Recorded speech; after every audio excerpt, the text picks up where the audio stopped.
Friends, in this video, we are going to talk about what is servlet in Java. So we'll start with introduction first. So servlet are the Java program that runs on a Java enabled web server or a application server. So basically it works.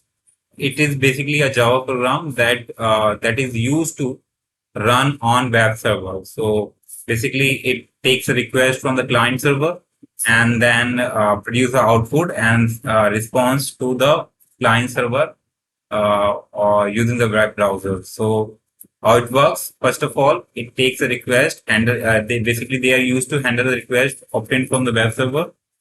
Then it will produce or and then they will process the request, produce a response, and then send a response back to the web server. So it has two property. First is it works on a server side, and second is the servlets are capable of handling complex requests obtained from the web server. So this is a simple architect of the servlet.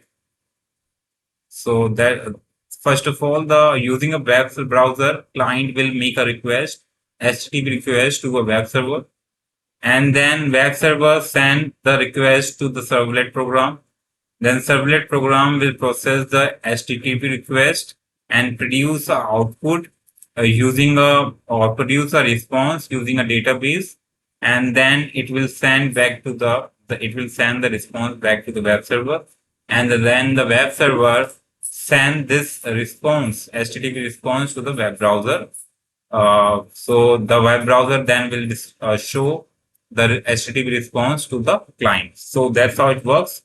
So these are the steps you can follow. First of all, the client send the request to the web server, then the web server receives the request. Web server passes the request to the corresponding servlet, and the servlet processes the request and generates the response in the form of output. The servlet sends the response back to the web server, and as I told, and the web server sends the response back to the client, and the client browser displayed on the screen. So hope you like it, guys, and thanks for watching, and hope you understood. If you have doubt, you can ask in the comment section. Till then, bye-bye.